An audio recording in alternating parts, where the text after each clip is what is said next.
Good afternoon, everybody, or good morning, I should say, sorry.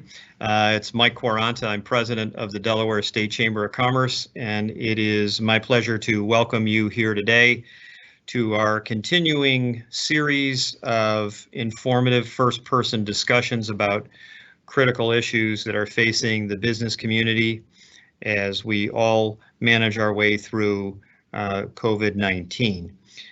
Today's program, as I said, is a continuation of those that we've had in a series.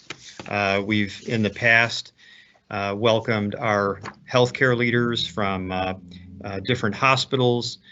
We've had the Vice Dean of the Bloomberg School of Public Health at Johns Hopkins University. We had late last week, we had Pat Harker, who of course is the current president of the Federal Reserve Bank of Philadelphia, who talked about the economic impacts all of this is having on the region and Delaware's economy in particular. So today, of course, we're going to talk about Delaware's food supply chain and the disruptions that all of this has wrought on that industry, or several industries, I guess, within the larger agricultural sector. And as people go back to work, we have put together, and you can find this on our website, a prevention and best practices document. It's just a two-pager that the businesses large and small have found very helpful, that provide tips and simple instructions to bring yourself, either expand your operations or reopen your operations, whatever the case may be. This can be found at www.dscc.com, dscc.com, Delaware State Chamber of Commerce.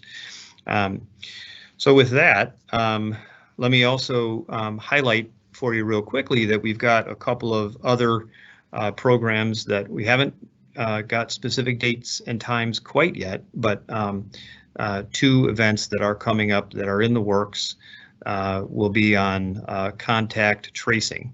We've done a lot and had a lot of conversations around the importance of testing, screening, testing, the continuum of care. Contact tracing is very important for employers and their employees as we try to manage this public health problem.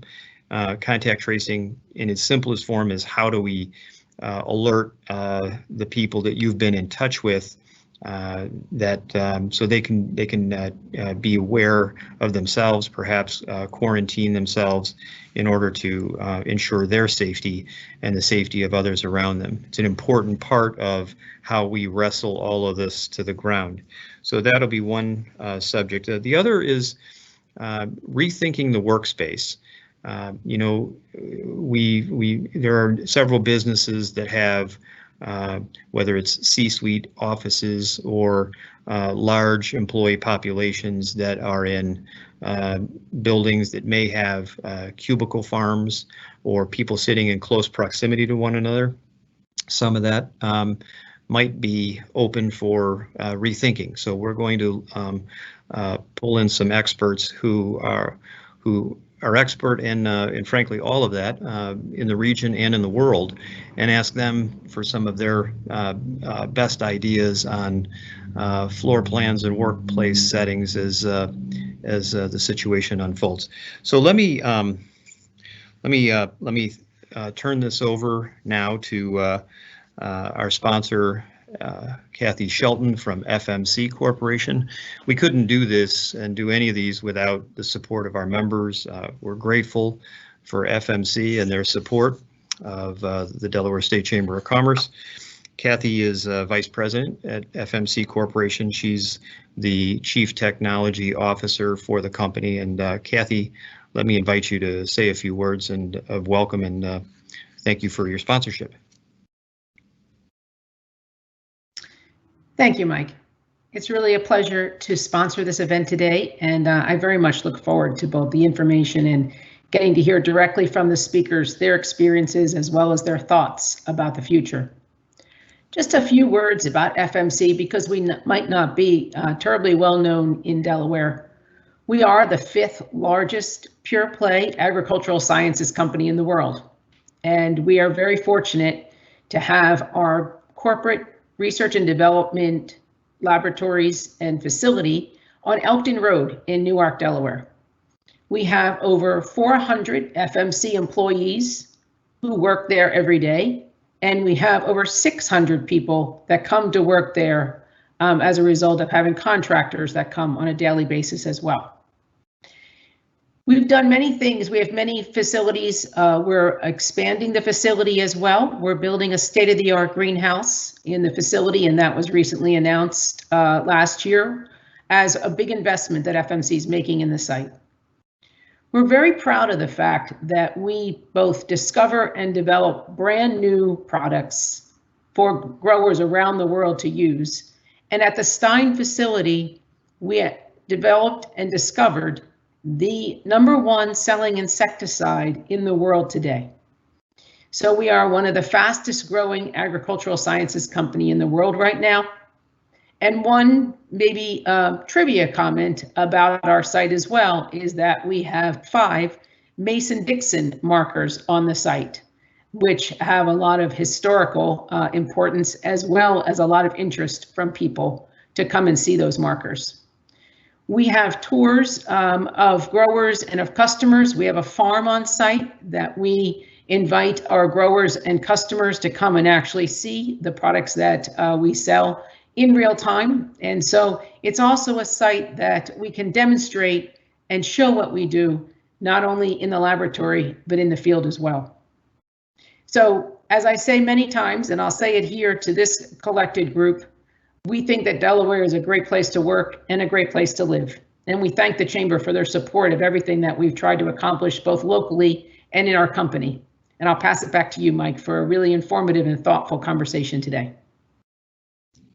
Great, thank you, Kathy. Appreciate that very much. And again, appreciate FMC's sponsorship today. So we have 2 speakers today, and we're going to, so let me just introduce them by title, and then we're going to go to Holly Porter. So I'll introduce Holly first. Holly Porter is the Executive Director of the Delmarva Poultry Industry Association. Joining us a bit later will be Richard Wilkins. Richard is the President of the Delaware Farm Bureau.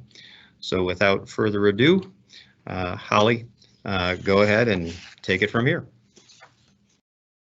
Sure, thank you. So good morning, everyone. I appreciate the opportunity to be here today and to talk a little bit about the chicken community here on Delmarva. I always say that anytime that I have the opportunity, especially to some folks in Delaware, I'd like to always start with a little bit of a history lesson.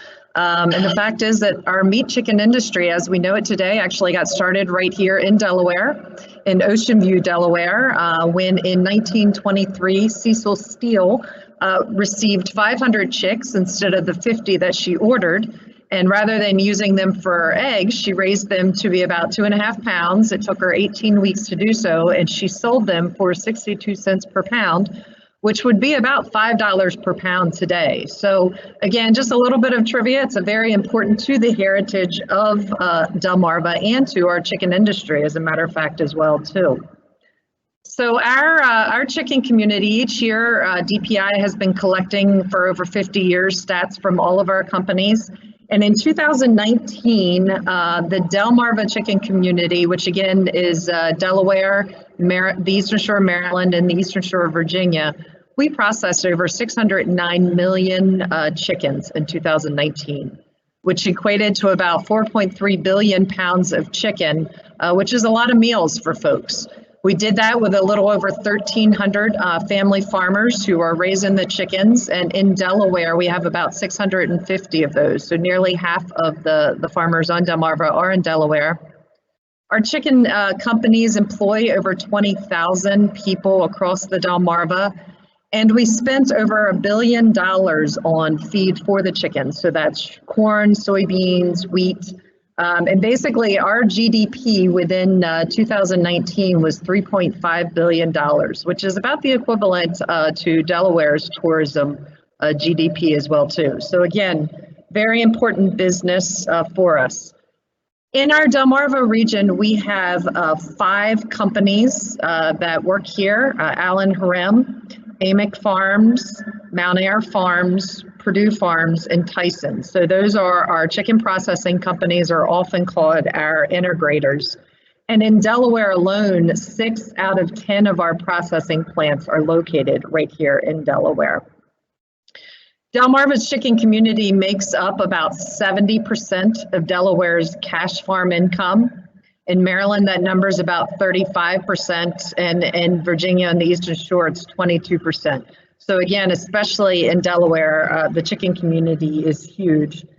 And when you factor in what we call our three-legged stool, you often hear that term, and that three-legged stool is our chicken growers, it's our chicken companies, and it's our crop farmers, the folks who are providing that feed. Those grain farmers are out there, the fields that you see as you're driving up and down Route 13 or 113. That equates for a little over 85% of Delaware's cash farm income.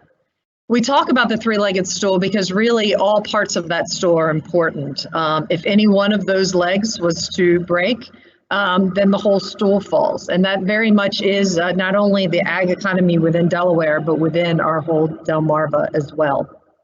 So I've talked a lot about how important the chicken community is to our Delaware economy. I'm also going to talk, our ag economy. I'll also share that it's important for our Delaware economy as well too. We have nearly, if you look at our direct supplier and induced, there's over 10,000 jobs that are tied with the chicken community specific to Delaware. Our wages and pay are very good. To many of our Delmarva chicken plants pay very well and very well above minimum wage. As a matter of fact, when you look at wage and benefits, the average is over $68,000. And we also pay quite a bit within federal and local taxes. So in Delaware, over $152 million was paid in federal taxes in 2018. And about $74 million was paid in state and local taxes. So again, very important driver in the Delaware economy. So that's a little bit of background about the industry overall. I guess I'm going to really talk about more of what we're here to talk about, which is how COVID-19 has impacted our chicken community. In my mind, it's occurred somewhat in phases. Not all of these phases have necessarily occurred at the same time. But there's been, multiple different phases that have occurred. And the first phase is really sort of the break in the food supply chain.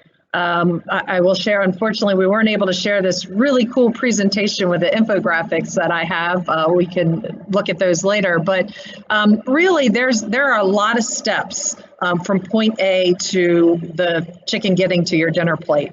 And each one of those steps I really see as sort of links in this larger food supply chain.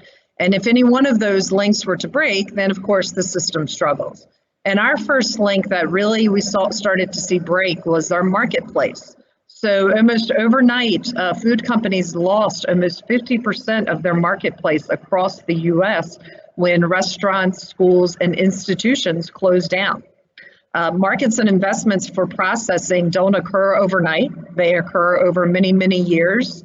And over the past 10 years, you've seen more and more people are eating out. This is why a big part of our markets was our restaurants and our institutions. So that was sort of the first break within our marketplace. Also keep in mind that for many of our companies and many of the processing plants, even within the companies, they process based off of those different markets. So if you were selling to a processor or if you were selling to a restaurant or a large institution, you were probably packaging your chicken breast in 10-pound bags and you were shipping those in 40-pound boxes. As a consumer, we walk into the grocery store and we're looking at buying 1 pound of boneless, skinless chicken breast, and we're buying it on a nice small yellow tray pack. So again, if your processing plant was set up for those institutions, you may not have the materials that you're going to need to move forward. The next phase of this link was when we started to see some decrease in absenteeism for our plants. And that occurred actually before we really started to see cases in the plants. And it occurred for a number of reasons. School systems closed down, so people had to adjust. Daycares closed, so again, people had to adjust. There were some folks that were sick. There were some folks that had family members that were sick. And quite honestly, there were some people that were just scared. And so when that started to happen, we moved into what was almost a phase 2.5. And that was when one of the companies here on Delmarva had to make the last decision resort to depopulate nearly 2 million birds. And basically, again, when the processing plants aren't able to process, aren't able to run those chickens through, then that backs up what is out on the farm. And our chickens are only able to, really get to a certain size, and you start to have some animal welfare issues. Any other time, if a processing plant was to go down, we would have the company would have looked at another plant. They would have called another company. They would have looked at rendering, which is where a lot of your pet food is made right now. They would have looked at a multitude of options, of which they did. But unfortunately, when all of the companies are feeling these same pressures, then no one is really able to adjust at all.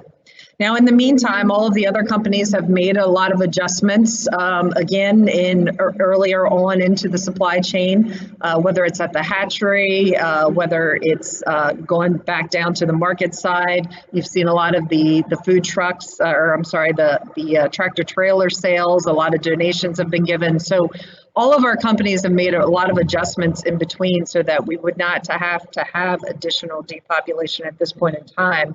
But again, you can see how this all impacts because at the end of the day, even before the chickens get to the farm, you're going to have farms that have the laying hens, breeding hens. There's multiple pieces again to the supply chain.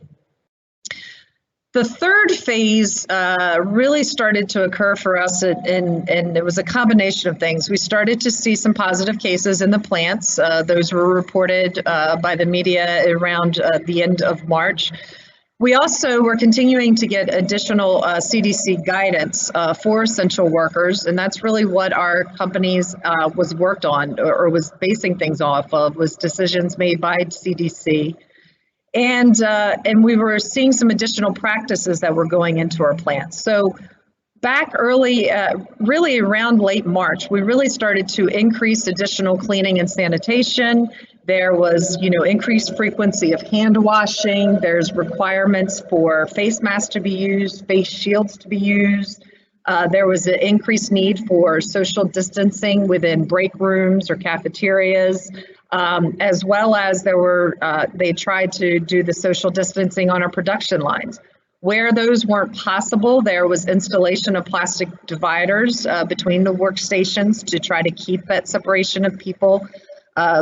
Personnel were limited as to who could come into the plants. There was heightened employee screening. So again, before you even stepped into the plant, they were doing questionnaires, they were taking temperatures.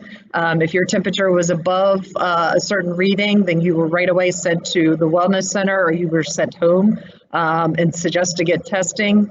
There was also a lot of education that was given to employees and in multiple languages. Within our processing plants, we have folks that come from a lot of different backgrounds, and so materials were handed out within those languages that was best suited. We also offered a lot of additional bonus pay, paid sick leave. The employees, depending on the company, they switched up so that there was paid sick leave amongst them. And there was a lot of additional work that was done. So while the president had done his order on April 28th that claimed that all processing plants were critical and needed to stay open, quite honestly, within Delmarva, our processing plants were already working under that pretense because, again, we recognize the issues and the problems with, from the feeding folks back to the farm level of where it could be, if those plants weren't to stay open. Also, it's important to keep in mind that our food processing plants already have some of the highest standards in sanitation. So a lot of the things that I mentioned were increased sanitation, especially within break areas. But we already, because we are the safest food supply in the U.S., we already have high sanitation. We already have a lot of quality assurance, and we already have a lot of auditing that already takes place within our food processing centers to begin with. Again, I would have some visuals. It's hard to understand and see some of these things. We do have some visuals that I'm happy to share to really show, again, some of those barriers and face masks. The fourth phase that we really are moving into and sort of finishing up right now is the testing phase. So again, I've mentioned that we work within the Delmarva, so we work within Delaware, Maryland, and Virginia. Each state is very different in how it's set up, and so trying to coordinate testing strategies has been quite a challenge in a lot of ways, because we have people that live in one state, work in another, live in one county, work in another as well too. Currently, all of our processing plants on Delmarva are have completed or in the process this week of completing the PCR testing. So this is the full diagnostic testing. This is not the antibody testing that Delaware first suggested. This is the full diagnostic testing. And many of them have already started to receive results back from that testing. The good news in a lot of ways is the results that we're seeing, those folks that are testing positive are the asymptomatics. So those are people that had no symptoms whatsoever. We would have never known that they were even, carriers of the virus. But now that we do, those folks can be self-quarantined, isolated. That's also going to help with what they do in the community as well, too. In addition to the testing, we've also shared a lot of outreach materials that was provided either by the states or by other groups that folks can again take home. It includes masks, hand sanitizers, information on what it means to practice social distancing or self-quarantining as well. The other thing I'd like to point out about this is that for many of our companies, this testing has been paid out of pocket by the companies. It was not necessarily paid by the state. So they've had a lot of expense with that as well, too. Phase 5 is where I'd like to think we are moving into right now, which is really sort of the light at the end of the tunnel. We have, again, the testing is continued, but in talking to many of the companies, the absentee numbers have been decreasing, which means that more people are coming back to work, which would mean that our processing plants are going to be able to start to pick up and process within capacity. The demand, now I will say that every day that's a different story and every shift could be a different story, but that seems to be generally happened more so than even a few weeks ago. The demand for chicken is certainly there. The National Chicken Council has estimated that the U.S. consumer will eat about 100 pounds of chicken in 2020, so the demand is definitely still there. The supply is there in the sense that we have, 1,300 farmers that are ready to grow the chickens that we need for that demand. And really, I think our last piece that we need to see, and hopefully with some of these reopening efforts, is the marketplace to sort of get started and to be able to sort of put that food supply chain back together. So with that, I will end and look forward to any questions that we have, and I'm going to turn it back to Mike.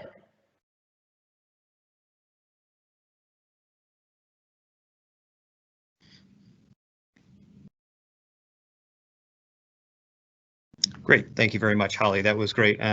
We do have all the slides that we will post.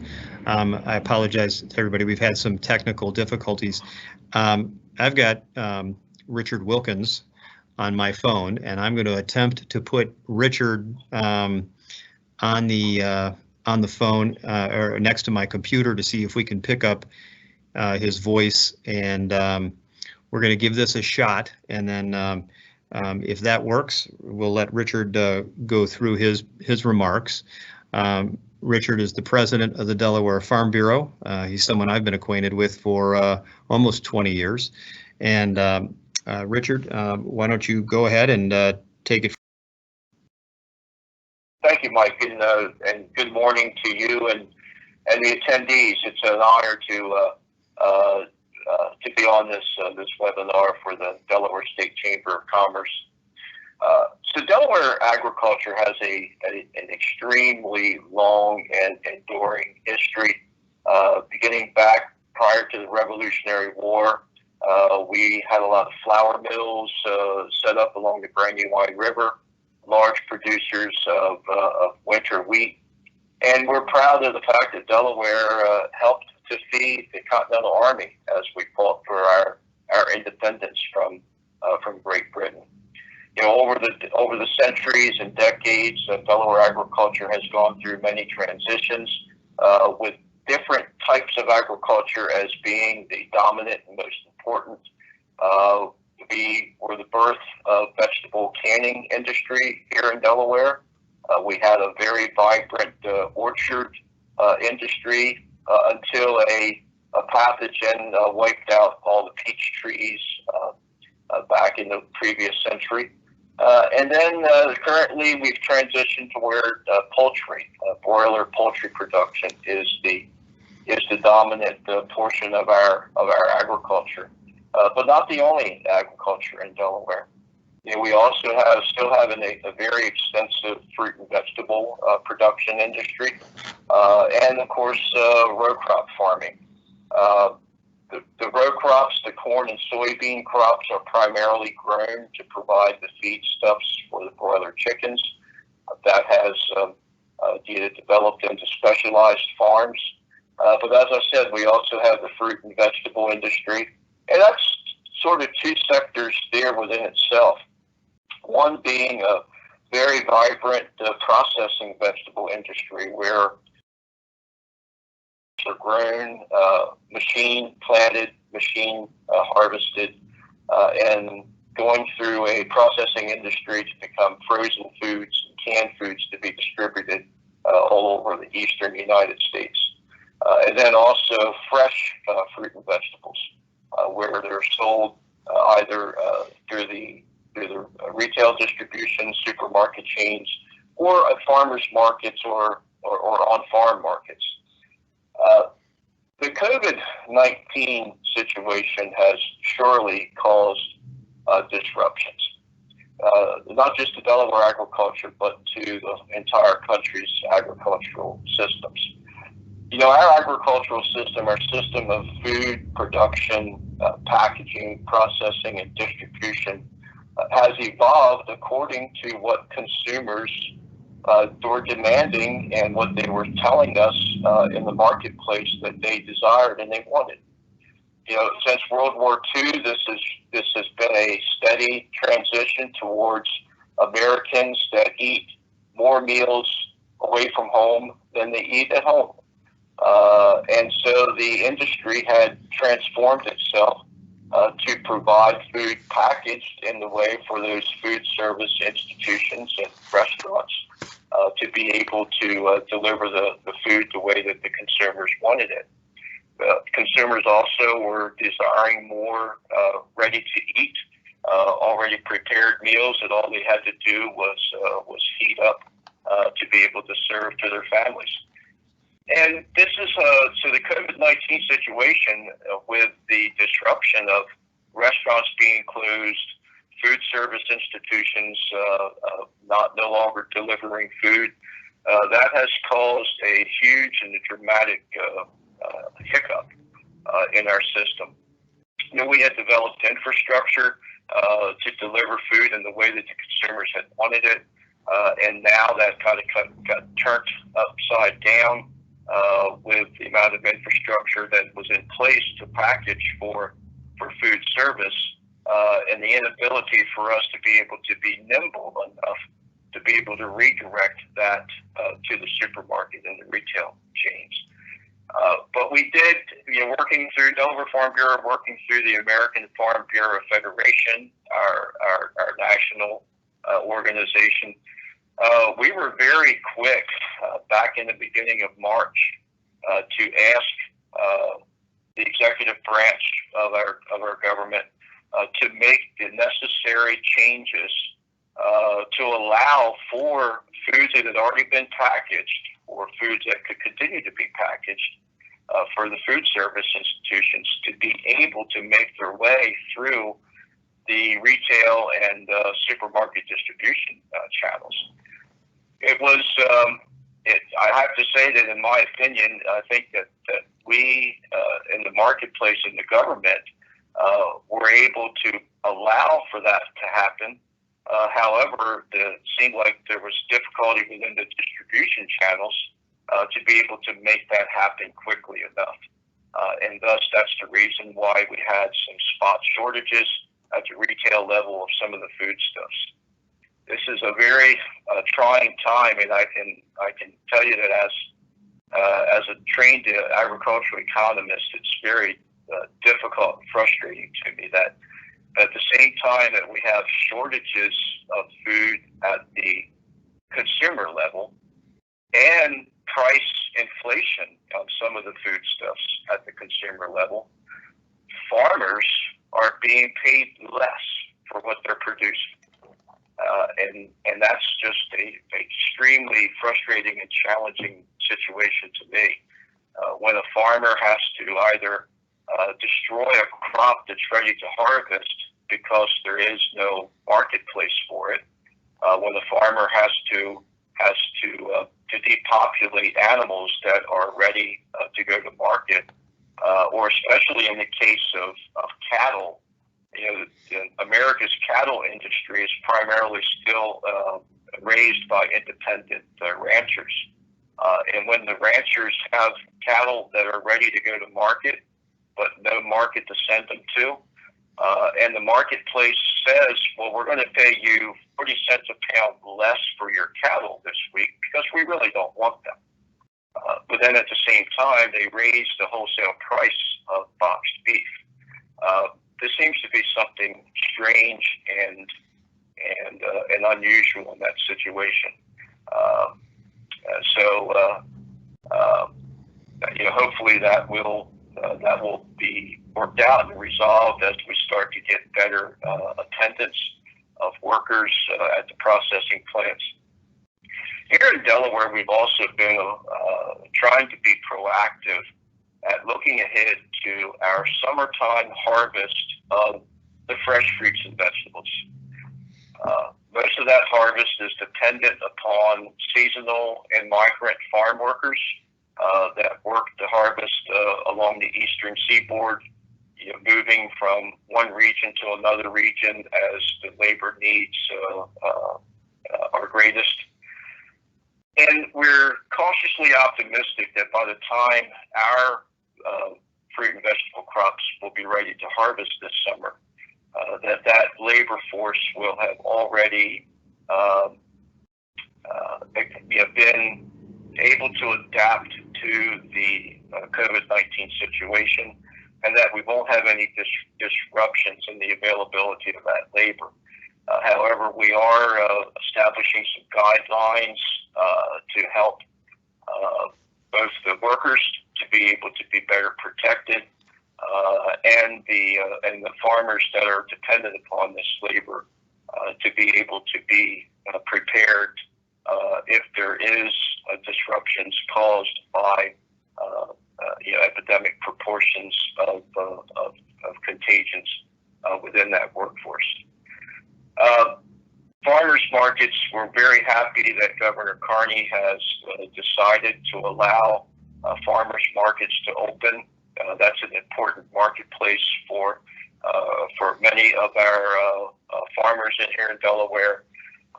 And one thing that this whole COVID-19 situation has really caused a blossom to try to end here on a positive note is the number of consumers that have recently realized that they can buy food directly from farms. That has just been a blessing that when I speak to my Farm Bureau members that are involved in direct-to-consumer sales, they tell me that they cannot keep up, with this threefold and fourfold increase in demand for their products. We believe that long term that may be a transition that we need to capitalize on.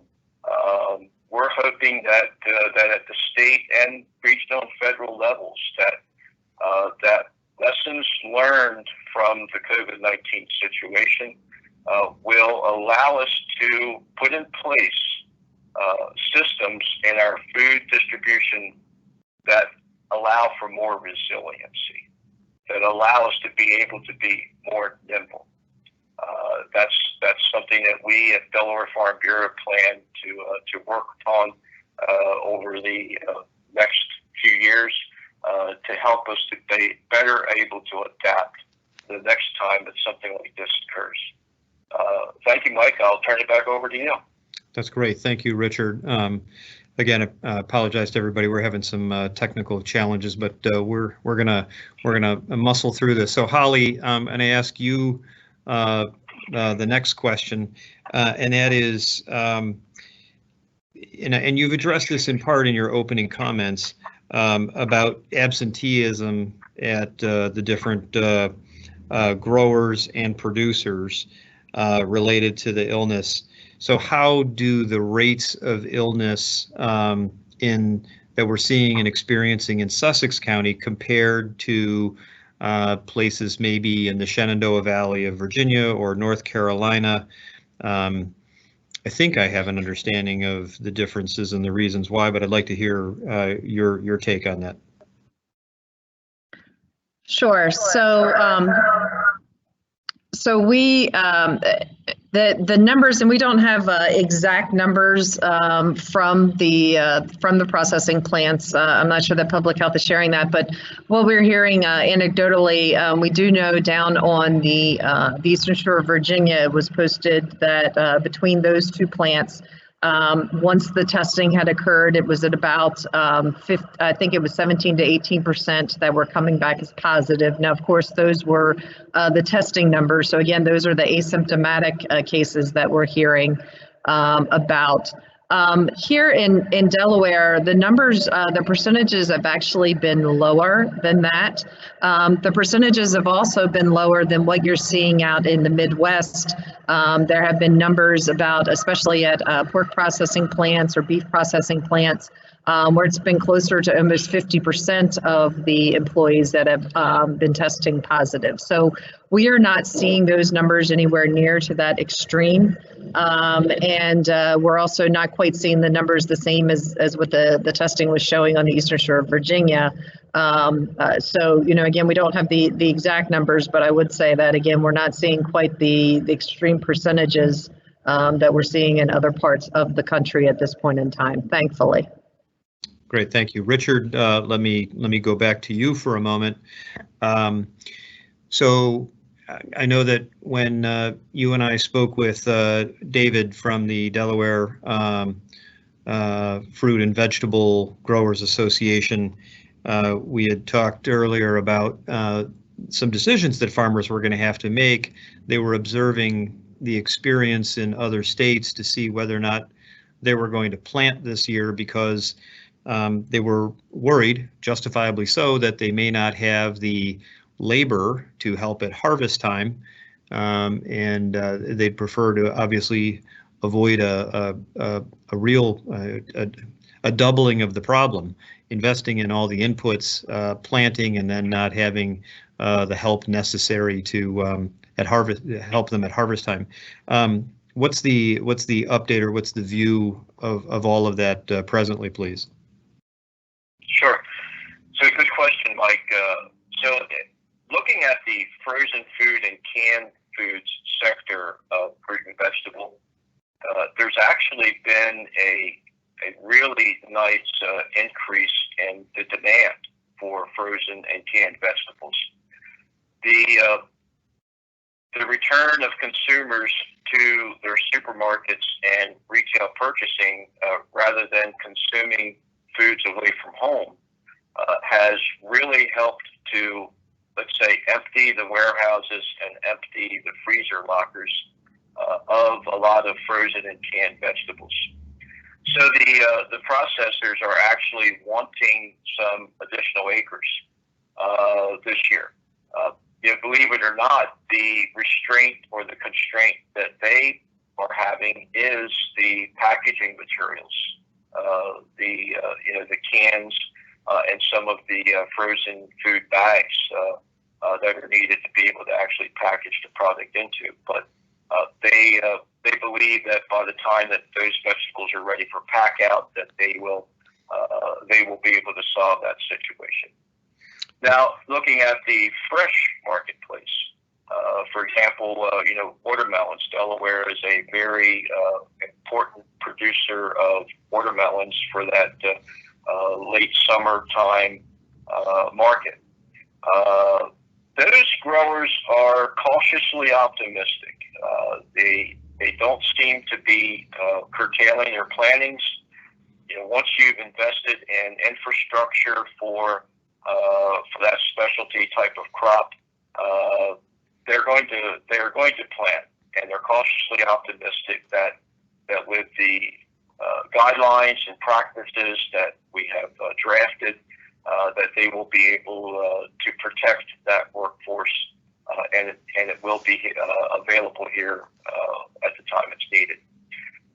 Many changes that have been put in place at the federal level involving the H-2A visa guest workers, the ability for them to be able to be moved from one region to another, and to actually have their visa, the time that they're allowed to be in country to work, extended temporarily for this year. Those are all things that are going to be very helpful, and so they're continuing to plan. That's great. That's great. I'm going to ask you both this. Holly, we'll start with you.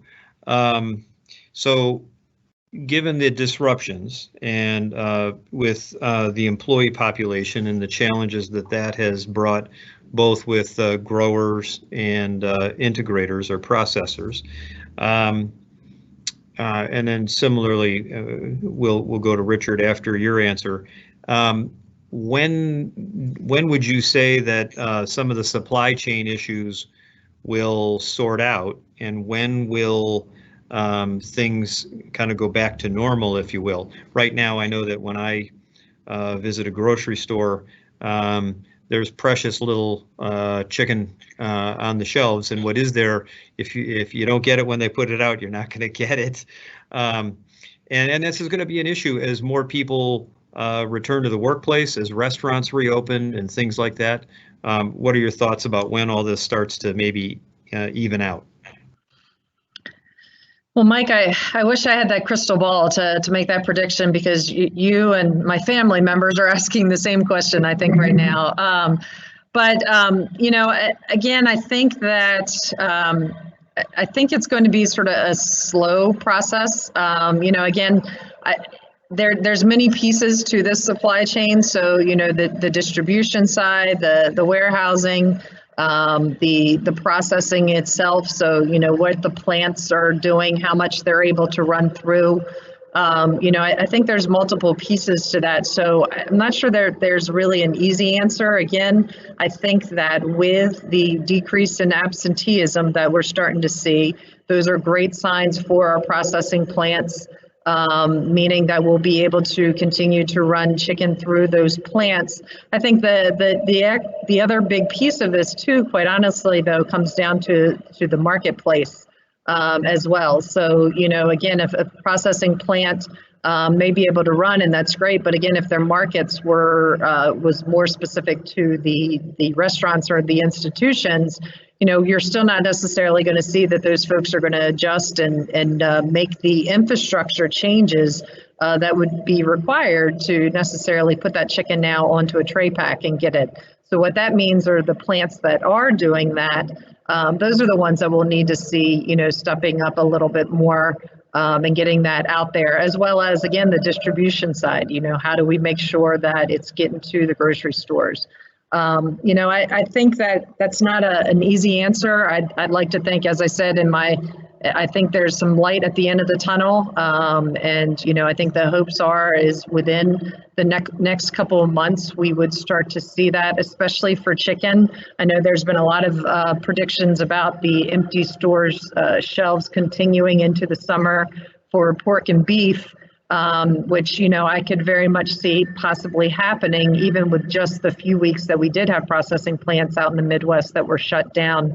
The positive with chicken is that our production time is about 6 to 8 weeks, depending on what the market is. So we have a little bit of a faster turnaround opportunity within the chicken industry to make sure that we're getting meat into the shelves more so than our others. But I think it's still a little bit hard to tell, and not sure if I have the best answer for that one. Gotcha. Richard, how about from your perspective, when do You did mention like the fruits and vegetable folks are starting to actually increase acreage that they're planting. And so that suggests that they're going to increase supply to meet the current demand. When do you see, say, perhaps the corn and soybean growers? Don't know if they're in the ground yet, but when is that happening? And what are the thoughts there? I mean, grain, of course, can be stored. I'm going to go a little bit beyond my knowledge here. I don't know for how long, but would that create an over demand? When do things start to even out from your perspective on several of these subjects? Well, the grain crops, like you mentioned, corn and soybeans, yes, they are not as perishable, surely not as perishable as fruits and vegetables are. However, they still are perishable, and it does cost to keep them in storage, and keep corn and soybeans in condition. American agriculture was already in a recession coming into this year.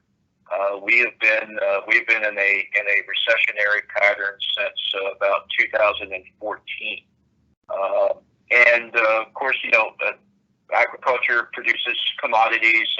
Cyclical nature of commodities. Good prices lead to overproduction, and then that's when you have recessionary pressures. So. Our farmers were already hurting and challenged economically, even coming into this.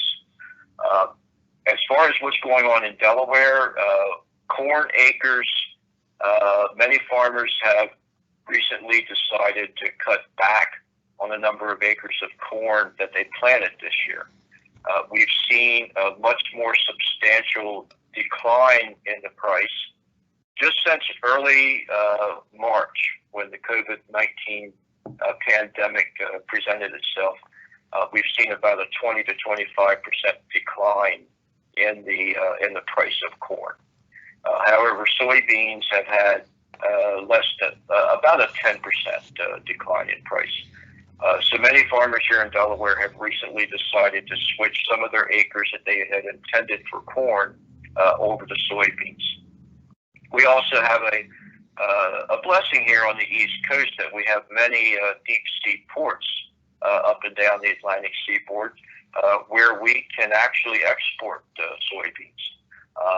And there's been more players, more international trading companies coming to the East Coast to get involved in that exporting of soybeans. I'm hopeful that the new port expansion here in Delaware will also lead to us to have increased opportunities to be able to export our grains. I'm a believer in diversification and resiliency, and I've said for many decades in my professional life that becoming totally dependent on one marketplace for your products is a dangerous thing to become dependent on. As far as the supermarket sales, there's such thing as what's called a self-fulfilling prophecy, and I think that is what's led to a lot of the spot shortages. Is consumers that become fearful that as they start to see shelves becoming slim, that the psychological reaction was, well, I'm going to buy more, and I'm going to buy more than what I really need. And the next time I see it in stock, I'm going to buy twice as much as I normally would.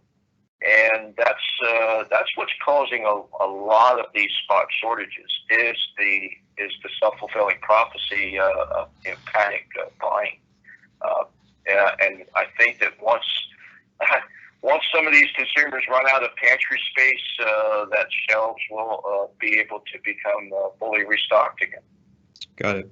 So let's. I'm going to ask you both this. Richard, you touched on this a little bit. Holly, let's go to you first.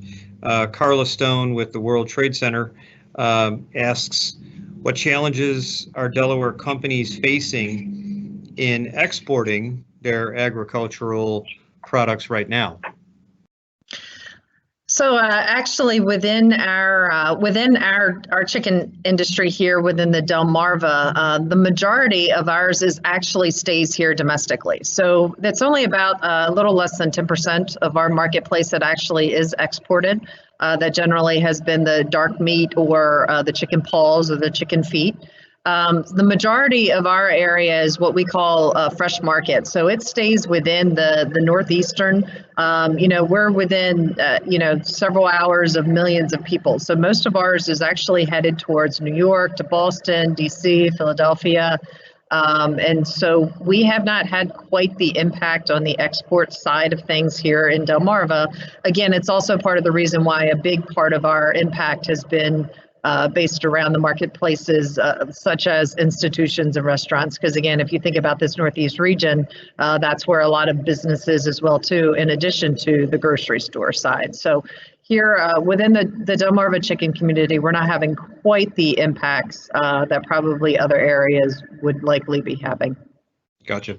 Richard, you touched on this. Do you have a brief comment on this as well? Well, yes, Holly surely is much more in tune to the poultry integrators. I think she's absolutely correct that yes, up until now, the majority of the poultry that's produced on Delmarva stays in country.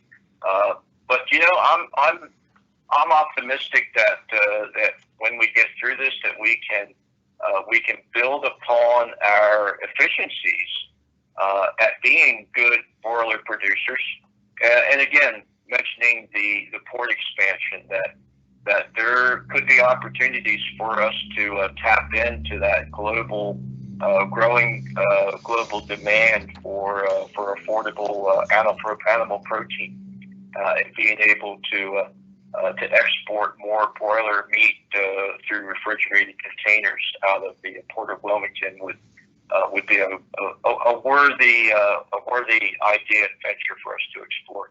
Gotcha.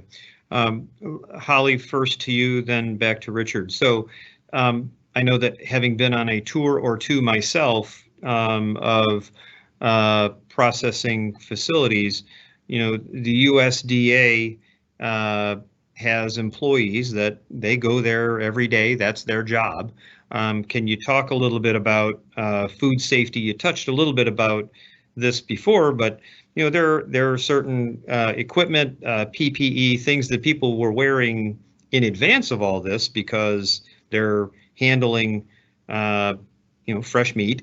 Can you talk a little bit about that, the USDA oversight, and then anything that might change as a result of all this? Great question. So again, to your point, within our processing plants, PPE has already been used for a number of years, just basically based off of it being a food processing facility. So really, they've already, within the plants, folks were already wearing boot covers, they were wearing cloth suits, they were wearing goggles, hair nets, gloves. Really, the only thing PPE-wise that was expanded and added for the employee safety were masks or the face shields, and many of them are face shields that were added to their sort of soft hard hats that they were already wearing as well too. So those are things that were already occurring in the plants. You're right, the USDA is there every day to make sure that the food supply is safe, is healthy.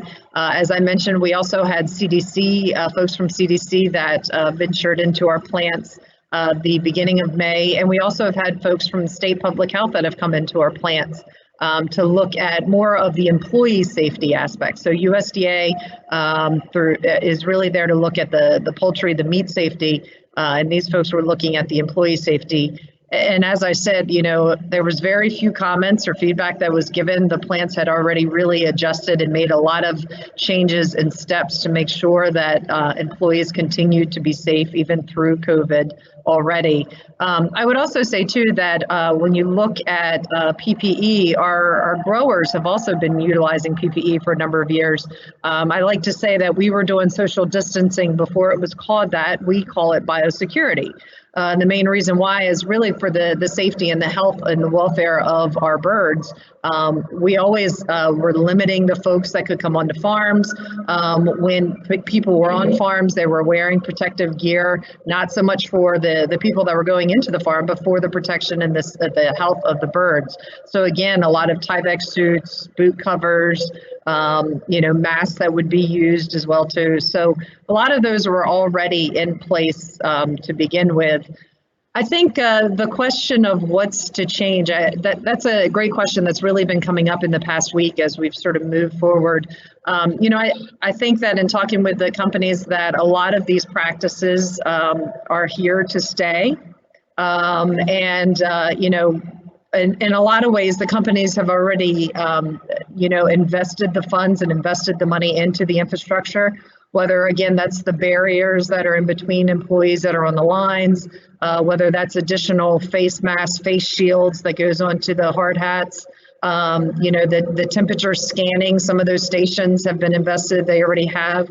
So I think, moving forward, that a lot of these practices will be here to stay, especially due to the fact that, again, at this point in time, just because things are reopening doesn't mean that COVID has gone away. And as a matter of fact, that, there's a lot of predictions on the fall and the winter of next year, having to see things ramp up again as well, especially if there's no vaccine available. So I think a lot of the steps that the plants have made, a lot of the things that are going on are really likely things that are going to be here to stay from now and into the future as well.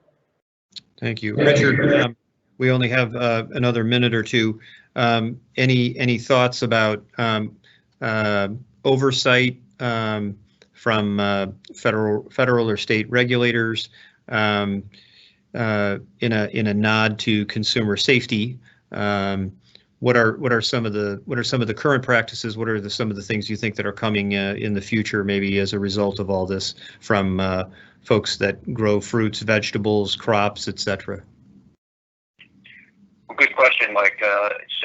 Having had the ability to be able to travel in many nations across the world, I know from that experience that the United States has the safest food supply of any country that I think I've visited.